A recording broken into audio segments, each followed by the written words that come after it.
Hey everyone, this is Brett Favre, Green Bay Packers Super Bowl champion, and you're watching Packers Total Access Live, your daily source for Packers content. Go Packers.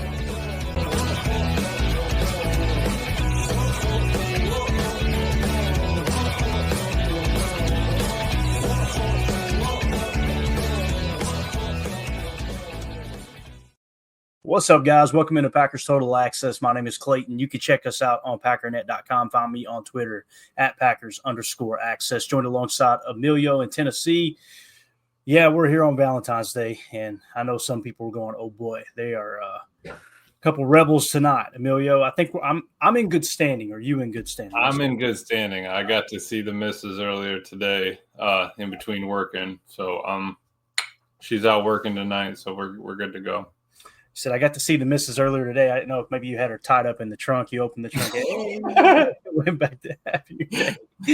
I know the chat's filling up here. Everybody following in here. We got Josh Martin. We got Drew D, Greg Rice, Chris N. Let's see here. Everybody getting vocal in here tonight. Too old for this. Good to see you, buddy. United Bates, the man, the myth, the legend in here. We got Larry Cano, Mr. Larry in here. Everybody sit up straight. Everybody sit up straight. We got Dave James from Australia. Horrible accent there, my bad. Fred McFarley, Prince, good to see everybody, man. I like how Greg starts it off here. Does this mean Mandy cut Clay loose? Clay's a free agent? No, we're good, man. We're good. We got out today and ran around, had a doctor's appointment, and we were all over Bristol and had a good day. So no, Clay, you know what was nice was I got the flowers last night, right? Stowed them away in the house. She had no idea. Pulled them, set them out, on the counter when I got up in the morning. Then I go into Kroger later today. Dude, people are running around like their heads cut off. Everyone's grabbing a flower pot. I mean, anything you can get your hands on, anything red, was unreal. Yeah.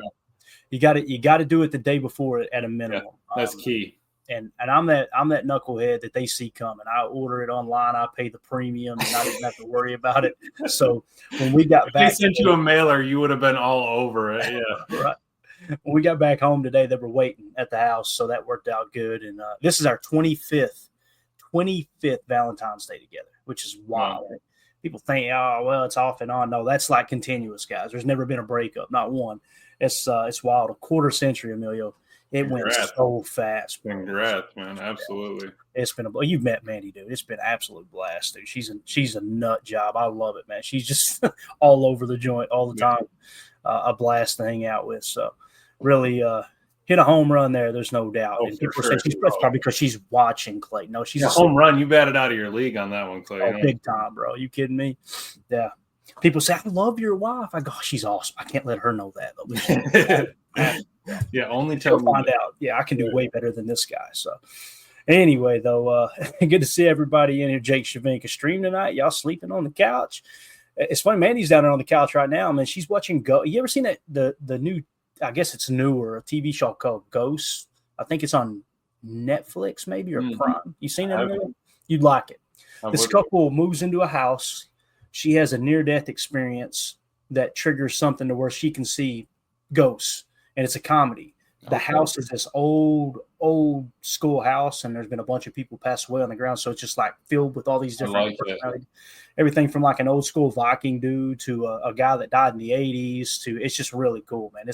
She loves that show, so she's down there crashed out watching that. So nice. Yeah. That's crazy to think about, Drew. When Clayton's 80, he'll be talking about he's been married for 60 years. Yeah, we always talked about the goal is 50, right? Mm-hmm. Not that we're going to quit at 50, but we hope we live long enough to get to 50. Oh, I'm going to that party. I'm going to that 50. Oh, yeah, there'll be so many hip replacements needed after that party. Man. There's no doubt about it. But no, everybody's in good standing here. Appreciate you. We know you're concerned, Jake. We know you're concerned, of course, right? Josh Martin said, I seen on Twitter someone posted a report that Rodgers begged the Jets to stay 1 to 2 more years because if cut, he's seen his career go to the gallows. If true, wow, he seemed desperate. Yeah, I haven't seen any report on that. I'd love to know the source. They're not saying it's not true. But I know the other day Ian Rappaport had to put down a report because someone had said that the Jets gave Aaron Rodgers an ultimatum that if he was going to play for the Jets, he had to stop going on the Pat McAfee show. And Ian Rappaport came out and was like, that's completely BS from the team, saying that wasn't true. So for whatever reason, man, the media being so damn obsessed with Aaron Rodgers is just it was strange when he was here. It's strange when he left for the Jets. It's just like I don't even want to get into the whole Vax thing, but man, I don't know, man. It just seems like a lot of L's those guys and gals have taken over the last couple of years. But for whatever reason, man, they keep throwing it out there. And I know Aaron doesn't do himself any favors, that's for sure. But did you see the thing about Stafford going to the Giants and the Giants getting Giants and Aaron going to the Rams. Right. Yeah, to me, when I first heard it, I went, whoa, that seems a little odd. And then the more I thought about it, I thought that kind of makes sense. West Coast, right? That's where Devontae wants to be, so it makes sense for them to pick him up. And here's something that is probably the worst kept secret in the entire league, and I'm sure you know this, Emilio, because you listened to the GM Shuffle so much when Michael Lombardi was on there. He talked about it 2 years ago. The Rams are shopping him. They're saying they're not shopping him, but I have firsthand knowledge they're shopping. And that's why I brought up the other day the new guy that's on there, not Mike, the Mark, I believe. He was saying the Rams or Rodgers to the Rams as a possibility. Remember when we were saying that Rodgers could go there potentially? If they really want Matt Stafford out of there just because they don't want to give him the big deal, but maybe they want to get a franchise quarterback and maybe need an interim one. Could you imagine Shedeur sitting behind Rodgers for a year or two and then get Rodgers out of there ready to roll? I mean, that would be interesting for sure, man. Because I mean, again, you ask Jordan Love the role that Aaron's played in his development. He gives a bunch of credit to Aaron, and you don't hear the media talk about that much. But what would it hurt Shedeur waiting 1 year sitting behind Rodgers if Rodgers just wanted to get one more year out, just clean it up, let me get a positive record and get out of here? What would that hurt him? I don't think it would. Yeah, I agree, man. I agree. United Bates says they use him for clicks, unfortunately. It's so true, man. It's so true. And what Jay says here is true, too. Aaron doesn't confirm. That's one reason why. Right, but that's how Aaron is. Aaron ain't going to dance for the media. And I'll get to be real. That's why I respect him so much. How many people be like, well, I better put out a statement. Aaron's like, screw that. Let them believe what they want to believe. They don't believe me anyways, what he's saying, right? So why even try to explain my stance? But, yeah, it's just it sucks, man. You wish it could have ended different in that regard because there were so many people that loved him before the infamous immunization comment. Yeah, and all of a sudden, I just don't know.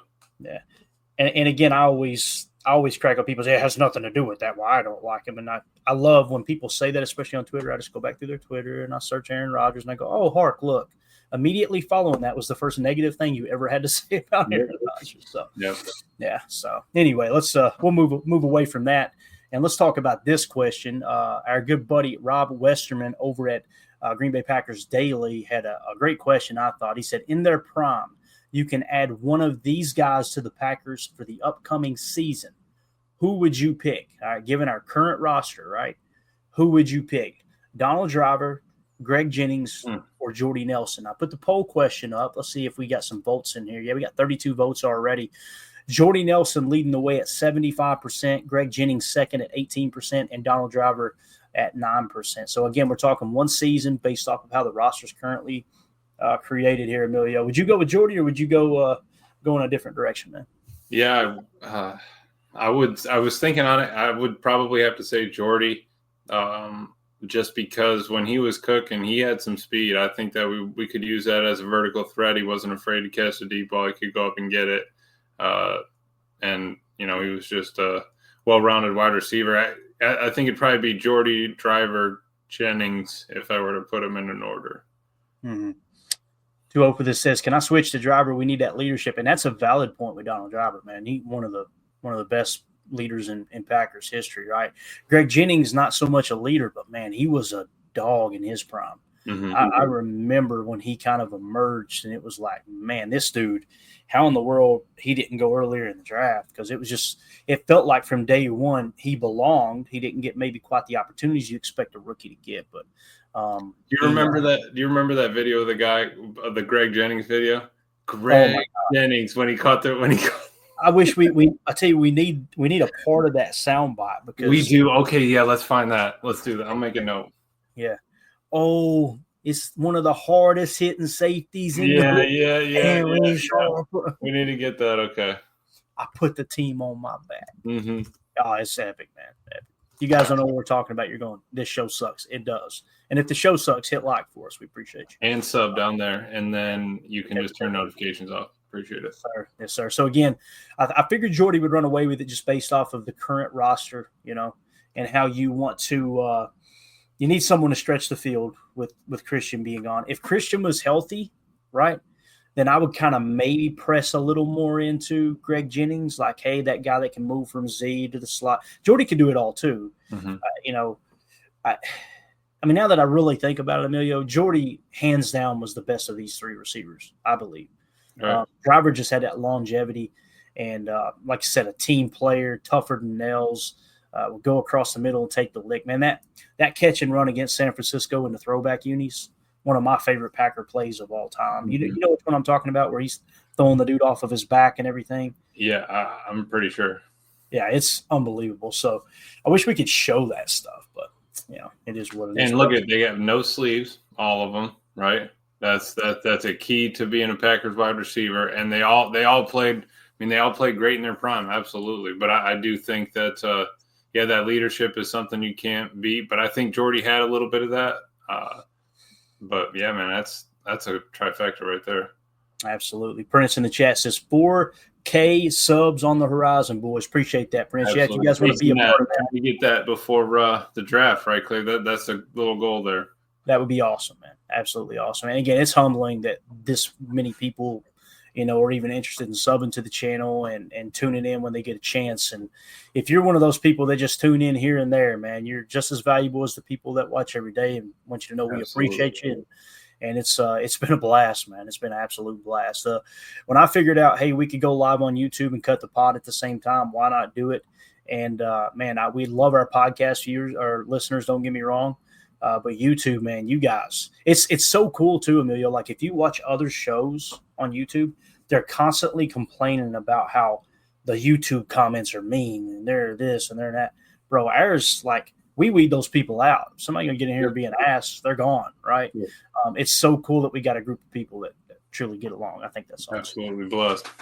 Yeah, definitely. All right, up next, I thought this was a really cool little interview with Will Anderson. If you guys, I'm trying to think if I was doing the pod. I don't think I was doing the pod when Will Anderson came out in the draft, but he was that dude. We're talking Mason Graham this year and how he's like, he and Abdul Carter, like Abdul Carter, think of him like Will Anderson at that level. Right. That was the type of player Will Anderson was on my board. He was hands down at the top. And there were some people that were down on him. I just don't see it when I watch him. And I turned on the tape and was like, yeah, this dude looks like every freaking statistic grade that we got baked into the board. He just looks like the real deal. So you get a young and up and coming edge defender talking about going against Zach Tom. I thought this was really cool. So let's see what Will Anderson had to say about going up against Zach Tom. Again, this is the young edge rushing phenom down there. I think he's in Houston, I believe. But here we go. Probably what's the dude from number 50? Tom from Green Bay. Oh, Zach Tom. Zach Tom. Yeah, he's legit. What did he do to you? He's like a quick setter. He punches really quick, and he has a really good step off the ball, like kick off the ball. He's good. He's more on the leaner side. Yeah. Quick feet, explosive hands, can get back really well. I would say he's up there. Besides LT, of going against LT every day, like he's one of the guys. There you go. So he's obviously comparing Zach Tom to Laramie Tunzel, I believe is who he's comparing. Here's the guy. And you heard what's the first thing he mentioned, Emilio? Two different aspects of the footwork, right? Yep. Quick punch, but the feet. He can reset. He can follow. He said he's on the leaner side. I mean, sometimes you get that big belly, and we're not. You're not able to get back. Got the kick steps a little slow. I mean, and again, remember we've asked him all, like when we were running silent count, he's not even looking at the defender. I mean, that's not easy on a tackle. We lucked out with Zach Tom, man. The fact that he gets that kind of respect from players is what matters, right? All right. 2-0 for this says, does Zach Tom own a gas mask? I don't believe he does. And some of you guys may or may not know what he's referring to there. I remember that draft. Hours before the draft kicked off, I'm like, what in the world just happened? Mm-hmm. They really got Laramie Tunzel smoking weed out of a gas mask. I immediately thought, man, back in my smoking days, why didn't I try that? Well, we didn't have access to a gas mask back home in Harlan County, Kentucky. You know, there were other ways of accomplishing a similar result, but that was first time I had ever seen that, you know, in my life. So, yeah. Anyway, pretty cool though to hear Zach Tom getting the praise that he deserves, and got to pay that man his money. Got to pay him his money, Emilio. And that's another reason why when we're throwing these numbers around about free agency, I think you can accomplish both, but that's got to be on the forefront of your mind is Zach Tom and, of course, Jordan Love's cap hit catching up now where you assign him to his extension. So Zach Tom, I imagine the first year he gets re-signed, the way the Packers like to do this, they'll probably re-sign him before camp or during camp, right? And when that's finalized, you'll see them probably absorb a little bit of that cap hit this year, and then it'll make it much easier next year. And now you're getting down to a little more of the guaranteed money, and you get into year 3, right? Once you get to year 3, you can kind of look at, okay, now we got some flexibility to restructure, play the cash over cap game, and obviously keep him around the same way we have Elton Jenkins. So no doubt in my mind, Zach Tom's going to get paid, rightfully so. Yeah, we've been talking about it. Tim talks about it all the time. Back that Brinks truck up and pay the man. I think that's the case. But again, who else we're going to have to pay moving forward? I mean, we're going to have to pick a wide receiver. We're going to have to pay. We're going to have to pick a couple other players. If Coop turns out to be a dog, he's going to have to get paid. If a corner steps up and is, worthy of that second contract, third contract, whatever, he's going to get paid. So I was going to ask, say we have a little bit of extra cash, like more than just our $10 million at the end of the year, going into the year that we can float around with. Say we got $20 million and we didn't want to roll it all over. Can we take 5 of that and just cut down Jordan Love's hit for future years? Can we knock some of that down? Yeah, absolutely, man. You can get very creative with it, And again, that comes with restructuring Jordan's contract. Basically saying you could even go to Jordan and be like, "Hey, let's do a simple restructure here, Jordan. Let's take $5 million of your salary and let's shave $1 million off, but convert $4 million to a bonus check right now." He's probably gonna go, "Yeah, sounds good." Yeah. And now you shaved $1 million off, right? And then you can spread that extra $4 million out however you need to free up cap along the way. I like that. Yeah, absolutely. I think that's what you always, if you can be in the black, right? You always want to try to be ahead. There's no point in chasing it. You'd be chasing it forever. I'd rather be able to, if you're ready to get out of it, but you paid ahead on it, you paid you paid double your mortgage every other month or whatever, and you're halfway ahead by the end of the year. So I think that's a smart move. Yeah, I agree, man. Mark Zambito says, what players do you think we re-signed this year? Now, when you're saying this year, I'm assuming, Mark, you're talking about the free agents that are set to hit free agency right now. If not, we'll take it another year further. I can go to Spot Track here in a second and show who's going to be up next year. But here's the current players on the Packers roster set to be free agents if they don't get re-signed before free agency opens here. Okay, you got Eric Stokes, whose PFF grade was a 61.3. I think you let him walk. Offer him damn near a minimum contract. If he's willing to come back for $2 million or less per year, yeah, I wouldn't mind having him back. He showed a little promise down the stretch, but in no way, shape, or form am I paying him anything remotely close to starting cornerback money, or even upper end backup money, in my opinion. AJ Dillon obviously didn't have a grade because he was hurt. Probably a similar thing there. If AJ doesn't get a whole lot of interest in free agency and you want to bring him back on a minimum, very limited guarantee and give him a shot to make the team, and if you're really, really impressed with him and you want to carry 4 backs and you want to try to slide, someone onto the practice squad somehow, some way, I'm okay with having him back for the right price, meaning darn near nothing. But I don't see that playing out the way it did last year. It kind of surprised us the way it did last year. And honestly, I don't think it really worked out for either party. Would you take him back at his hit right now, like his 2.7? Would you bring him right back if we had him at that again? Well, with the way the running back room is right now, I'd have to say no. And I don't even know what his minimum will be based off of his, years in the league. And I'm not exactly sure how all the rules come into play there. But $2.7 million, the biggest thing, you got to find a spot on the roster for him, right? Yeah. You got, because go down 2 other people. All right. Well, I mean, you got Eric Wilson, you got Emmanuel Wilson. I mean, you got Josh Jacobs. Bingo.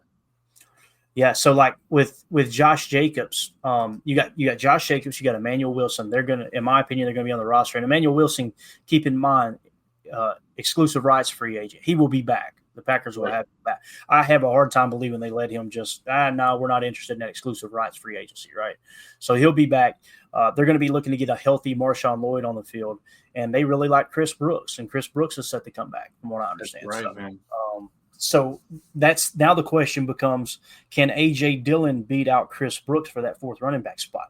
My personal opinion, I would rather have Chris Brooks than A.J. Dillon. I don't know. Do you agree with that? Or Absolutely. Yeah, we asked Chris Brooks to do a lot more. He's more of a blocking back than he is a running back, though we've given those opportunities. But whenever we asked A.J. to get downfield and get those blocks, it just wasn't quite there. Yeah, so for me, with Dillon, it'd have to be a minimum, no guarantee. You know? Yep. And maybe he would be willing to do that if he don't get any other offers. He loves the area. What I would like to see happen with A.J. Dillon, me personally, if he doesn't sign with us and obviously they move along, right, I'd love to see him involved with the Packers somehow, some way. Mm-hmm. Whether it's kind of like what Kuhn does with the preseason stuff and the media, or have him maybe have the Packers I don't want to say get rights, but have his podcast done on Packers.com or something, something. Or a guest speaker on Packers Unscripted with Mike and Wes or something. Yeah, that would be really, really cool. And I could see him being interested in that. But here's the thing, though, man. He may, another year of not playing significant football, like obviously with the injury being out, he may be hungry. He may be like, hey, I want to get back in this thing, and I'm going to go somewhere else to do it, right? That could definitely be on the horizon as well. Up next, you got Corey Ballantyne, finished the year with a 53.5. You guys know I was big on Corey the year before. When I say big, I mean, I wasn't saying like this dude's a starting cornerback, but it was like I was excited to have him back. They did not see it. Half did not see it last year because they hardly played him at all. So probably going to let him walk. If you can get him back minimum, no guarantees, sure. Let him compete for a spot on the team. He knows he's familiar with the organization, familiar with Lambeau, familiar with the coaching staff, all that stuff, right? Right. And then, of course, you got Josh Myers. You guys know how I feel about that. $3 to $4 million is my max there. Before I said 5, and I feel like if I stretch it to 5 and he gets 5 and the Packers bring him back for $5 million per, I'm always going to be in the back of my mind going, what would we have looked like if we had went after a Dahlman or drafted Gray Zabel, and that's the center of the future. You know what I'm saying? So for Myers, there are some positives there, but man, when you're third or fourth highest in the league according to PFF and pressures allowed at the center position, I mean, we talk about it all the time, Emilio. It's one thing to allow pressure off the edge, but when you're allowing pressure right up the gut, that is not. That Lions game was not a good look. It really wasn't. I mean, he was getting worked over, and I felt bad for him because he was trying to get it squared away, but it's again something we got to come back to. We need to fix that silent count. I want to know that that's fixed by the start of next year, and it's tough. I'd rather have Josh, I think, more than Corey Ballantyne. If we're talking just because he knows he's been here for so long, I think we could get him up to a 65 grade and make it do. But he's I'd take him back at his cap hit right now. But you're right, I don't want to see him over 5. Yeah, that's a great point.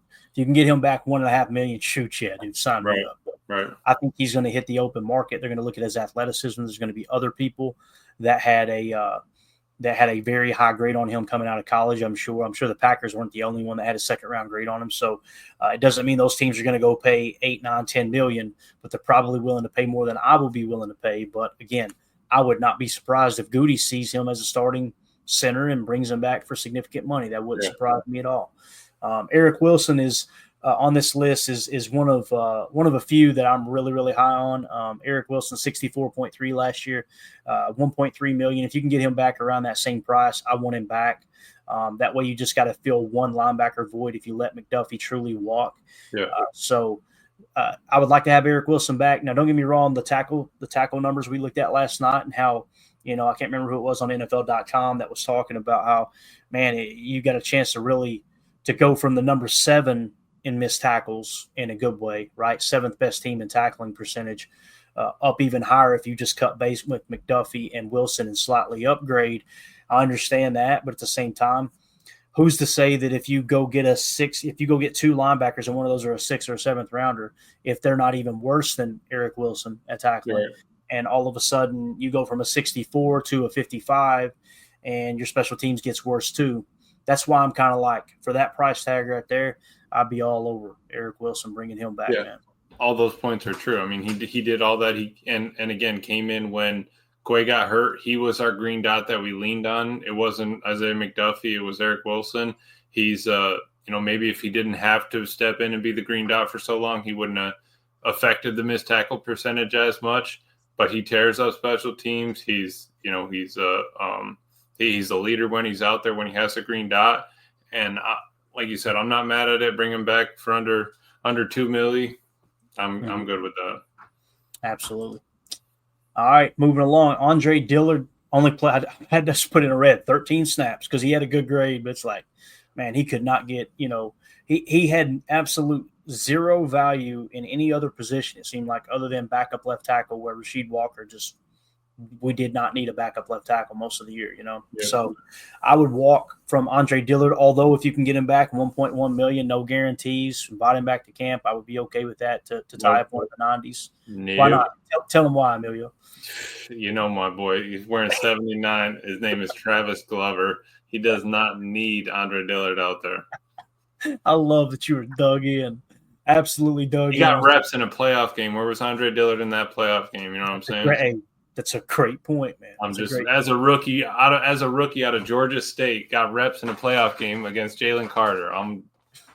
Get off my man's back. All right, up next you got Tyler Davis, Mr. Sift himself.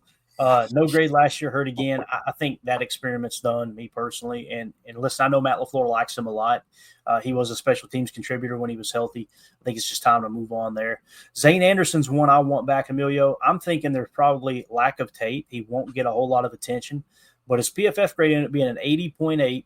Right now, obviously, he got that concussion there toward the end of the year, right at the end of the year. If you can get him back for less than $2 million per, give him a 2 or a 3 year deal, I'm all about it. I'd love to see Zane Anderson back to help contribute on special teams and see if that was a fluke or not, because if you're going to keep Bullard in the slot, then you can add Zane or bring Zane Anderson back in the safety room. You're looking at Xavier McKinney, Evan Williams, and then back up to them would be Zane Anderson and Katano Ladapo. I feel really good about that safety room. I really do.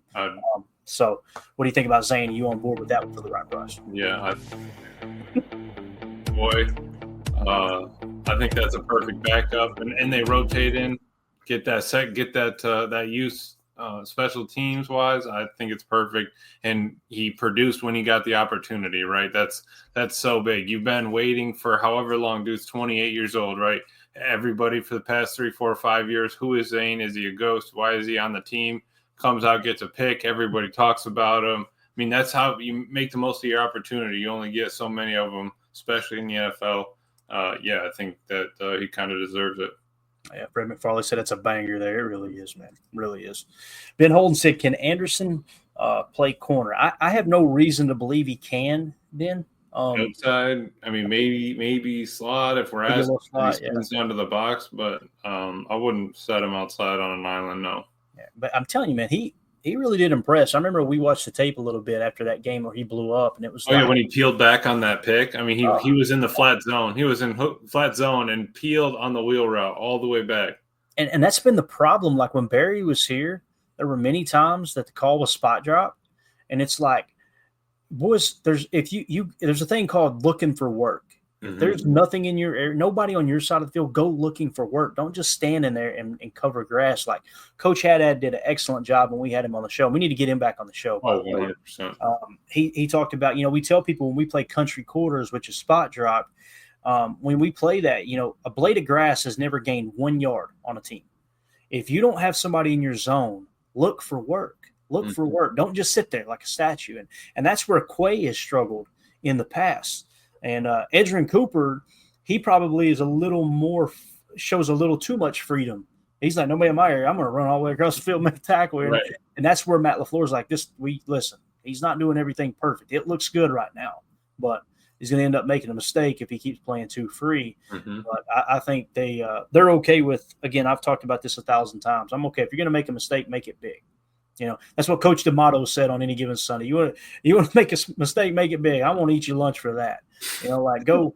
But if you're playing, the problem with Darnell Savage was he was either too aggressive or he wasn't aggressive enough. Most of the time, he was kind of right in the middle where he's late to the play and allowing extra yak yardage, right? Or he's too early to the play and ends up giving on the second break. If it's a post or something, it just seemed like it didn't click with him. It's going to get you hurt or get somebody hurt playing like that. I mean, I'm glad that we moved on. I'm glad Goody pulled the trigger on X. I'm glad that we drafted 3 safeties in the draft. I mean, those things happen for a reason because it just wasn't working for Savage. We went through it. We talked about Ha-Ha a little bit ago, right? And it just didn't work. We loved the name, loved the guy, just didn't happen. Yeah, definitely. TJ Slayton, guys, this grade right here is hard to look at. 43.0 PFF grade. You look at some of the metrics, like he was a pretty damn good defensive lineman. His problem was lack of snaps. I mean, that dude, in my opinion, if I were to, I'm not going to put it on the screen, but if I just go to defensive line and look at the statistics here, and of course it reset. Let's see if we can get it back here. Cracks me up. Okay, here we go. So like with quarterback pressure amongst defensive linemen for the Packers, Brenton Cox Jr., 13.7%, Rashawn Gary, 13.4%, Lucas Van Ness, 11.2%, Devontae Wyatt is our first defensive tackle at 9.7%, then Kingsley Enagbare, another edge defender at 9.4%, then it was TJ Slayton at 8.8%. And again, Kenny Clark was at 6.8%. Carl Brooks, we all love Carl Brooks, only 6.4% pressure rate. TJ Slayton was very, very sneaky good against the pass, which is mind-boggling why he always got such a low grade. And then when you look at the stops, his stops, he had 24 stops on 203 run D attempts. To put that into perspective, Kenny Clark had 44 more run defensive snaps and only had 4 more stops. So TJ Slayton really held his own this year. If you can get him back for – and it won't be that number, obviously, the 940,000. But if you can get him back for somewhere, $2.5 million per year, shoot, yeah, dude, sign me up, man. Which is crazy because we were talking earlier in the year, like, I don't know about TJ. I don't know if he's kind of played himself off this team, leaving the 3-4, not the super nose. But we watched it last night with Khalil and on the Chargers. You have a 3-tech, you have a 1-tech. 60% of the time when you have a 3-tech. I mean, it's not like you're just I like when we go wide and 2 3-techs, but then you're just giving them the middle. So I do think that there's a spot for him on the roster. I think that would be a competition there. He's been there. He's had a year under Hafley. I think that helps too. If Hafley likes him, I think that he's definitely got a shot at coming back. Yeah, agreed. Bo Melton, 63.2. He's an exclusive rights free agent. I expect him back. Aaron Mosby, 62.5. Exclusive rights free agent. I expect him back. Daniel Whelan, 75.4. Exclusive rights free agent. He better be back. I'm sure he will. Emmanuel Wilson, we talked about. He'll be back. Isaiah McDuffie's an unrestricted free agent at 55.4. And then, of course, Kadeem Telford at a 48.9. He's an exclusive rights free agent. They can bring him back. I kind of hope they don't. No. I think they probably will because they went to him after my boy Glover didn't do super hot in the playoffs. Big old boy to it. He's a big old boy. Yeah. I think that Caleb Jones didn't work out, so let's try the next iteration or whatever it is and go with that. I think Isaiah is going to go. I think everybody else is probably on their way back. We got to get our boy. Cheese curds make my stomach hurt all the time, but I do eat them though. For pennies on the dollar, you got to bring Bo back. Especially with, like I said, man, he's the only wide receiver on the team that was faster, had a faster 40 time than Christian Watson, right? Mm-hmm. Remember? So obviously not quite the build that Christian had, but as of right now, he probably fits that mold better than anyone to play that role. And then of course Brandon McManus is not on this list here. Pay that man his money too, man. Get him back in here. Yeah. No question. I want him on a 3-year deal, you know what I mean, just to make it a little sweeter for him. And a 3-year deal you get out of after 2 if for some reason it goes haywire. But definitely do whatever you got to do to get Brandon McManus in here. And I'm sure they've been in communication with him. I'm just not going to be able to live with myself if we go another rookie kicker and walk all the way through that process again. I mean, it's how nice was it last year, man? That when McManus ran out there, you were like, yeah, it wasn't even like he's going to hit this. I found myself going, hey, he's due to miss one. I ain't even stressing if he misses one. Yeah. Like, this dude's some big money. And he just kept hitting and kept hitting. So, yeah. Anything else you want to add? It's crazy to think that earlier in the year we were just stressing about, like, we were trying to figure out, was it Carlson? Was it the Vikings kicker that came in? Neither of them. Let's go pick up this dude. And we saw him down there, Tennessee, right? Yes. And so, I mean, it's just crazy how much the year changed, finding the guy late on in the season, and now we're cooking. I bring him back and let's go. Yeah, definitely. You definitely don't want this guy on your roster. No. You know what I'm saying? We ain't looking for a kicker like that. Negative. Mr. Sexy Time kicker there. So, all right. Going back to – actually, let me check the chat real quick, make sure we didn't miss it. Thought we had – oh, here we go. This was interesting. Ron Samble with the question here said Rashid is a big question, though. So, obviously, Rashid Walker is not a free agent this year, but he's going to be, I believe, after next year. If I'm thinking correctly. So let's take a look here. These are the guys that are set to be free agents in 2026. All right. So right off the bat, you got Quay Walker. We got a club option that we can place on him this year. That should come in, if I remember correctly. I think I've got the date here. When we put the fifth-year option on Darnell Savage, it happened on April 29th. So immediately following the draft, we should find out if Quay Walker and Devontae White are going to get fifth-year options, or if they're just going to kind of try to renegotiate with them. Obviously, Wyatt's listed twice there for whatever reason. Christian Watson will be a free agent, right? Malik Willis will be a free agent. Sean Ryan will be a free agent. Matt Orzik, Trey Hill, Romeo Doubs will be a free agent. Zach Tom will be a free agent. Wow. And is this not the year that I thought it was the same year? Am I wrong here, Emilio? For Rashid Walker. Does he got two? No, there he is right there. Okay. He was just down a little bit. Yep. Yeah, right here. Rashid Walker, 26 years old. So I'm not sure if he'll be 26 at this point. Or so everybody in blue is going to be up that year, correct? Correct. So it'd be Rashid, Kingsley, Zach Tom, Romeo, Christian. You've got to figure out what you're doing with Quay, Devontae. I mean, that's going to be an important year. I mean, really. Let's look at the market value real quick for Romeo Doubs. $21.7 million, bro. This is what I was talking about. Like, you talk about overpaying for a good and not overpaying for great. I didn't see that coming. Yeah. And again, they've been off on these. In some cases, the players it seems like more often than not, they get more money than the market value says. But in that case, it could be lower, but.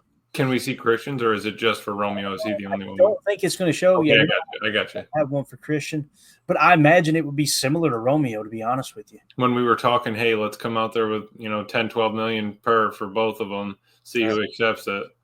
And here's the players that they consider comparable. Okay, Jalen Waddle, Brandon Ayuk, Devonta Smith, and DJ. Wow. Now, when you look at how they're comparable, right? The key things they compare on, the statistical comparisons: gameplay percentage, receiving targets per game, receptions per game, receiving yards per game, receiving touchdowns per game, yak per game, drops per game, and rating, okay, which I think is just passer rating when targeted. So when you look at how he stacks up against those, he's lower than everyone else here. So this is rare that you get a comp base that is every one of them are higher than him, right? But what they do is they take into account, like, for example, those four receivers that we just listed off that we're comparing to Romeo Doubs, their average for gameplay percentage is 96.3%, right? Romeo Doubs is at 88, so you're getting a minus 8% hit there, okay? Receiving targets, right, reception or targets per game, they averaged out at 7.1. He only averaged out 5.6, so that's going to be a minus 22 there. Receptions per game, they averaged at a 4.85. Romeo was at 3.5, so you're going to get a minus 27 there. Receiving yards per game, they averaged out at a 70.6. Romeo was at a 42.5. Receiving touchdowns, they were at a 0.43. He was at 0.40, so that's I just caught the ball, man. And then you got averaged on yak per game, 24.5. Rome's was only 93.0. drops per game, they averaged 0.28. He was 0.33, so that's even less valuable, right? And then, of course, passer rating when targeted, 83.06 was their average. Romeo's was a 69.45. So when you tally all that up, median prime percentage change, all that average prime percentage change, that's where they come up with the market value of 4 years, $86.7 million, with an average annual salary of $21.6 million. So that's pretty brutal, Clay. That's kind of rough. Yeah, it's tough that they have all those, as his, his competition, I guess, but we would hope that he's a solid number 2. I'm not saying that all those guys are number 1s, but they're in the ballpark for Romeo. Let me ask you this. If any of those receivers were on the Packers roster, would they be the number 1? They would, wouldn't they? Yeah. Every one of them would. Absolutely. So we're, and again, he's taking a little bit of a hit compared to what they would be due for, right? And they all got paid, right? They all got paid. Best of my knowledge, they all got paid, yeah. Mm-hmm. And it typically shows you, here we go. Jalen Waddle, 3 years, $84.7 million, average annual of 28. Brandon Ayuk, 4-year deal, average annual of 30. Devonta Smith, 3-year deal, average annual of 25. DJ Moore, average annual of 27.5. The point, Emilio, it doesn't care what we think he's worth. What does the market say he's worth? Look at 5 years, $140 million with an average salary. Yep. Of $28 million. That's those guys, right? Their base calculated average value. And he's not far. He's 7 million shy of that. Mm-hmm. Yep. Right. And it still seems like a steep price. You know why? It'll be over 100 million. That's crazy. This is what, I noticed this last year, and that's why I was going, go to Christian and Rome's early, right? Yeah. And try to get them on a 10 million per, get to it early. And if they outperform it, you can always give them more money later if they want to try to hold out and get a little bit more what they're worth. But man, oh man, now we're to the point where it's like, what are you going to do? What are you going to do? Now, here's the beautiful thing. If a team goes and pays Romeo Doubs $21.6 million per year on a 3 or a 4 year deal, there's going to be comp picks coming, right? But I don't live for comp picks. I live for quality football players. It just, in this case, man, let me ask you this. What would be the number you would put on Romeo Doubs? I think he's got to be, if it's 4 years, he's got to be closer to 60-ish. Okay. 4 years at 86. Give me an average annual values. Right. Yeah. I'm sorry. Yeah. Right now they haven't calculated 4 years for 86 million, average salary of 21. I think he's got to be around the 15 number to even try to consider it. There's no way he can be over 20. There's just no way. Right. And this is where you can go lower average annual value, but more guaranteed, right? And make it a little more appealing to the players. Which may be more appealing to him, not calling him out. We had some issues with some injuries recently. I don't love that, what happened to him. So I would rather him be more guaranteed in that sense. Yeah, absolutely. That's going to do it for hour one. For those of you listening on the pod, we'll see you on the other side. We'll continue this conversation. We got a few other topics we're going to hit on as well. We appreciate y'all.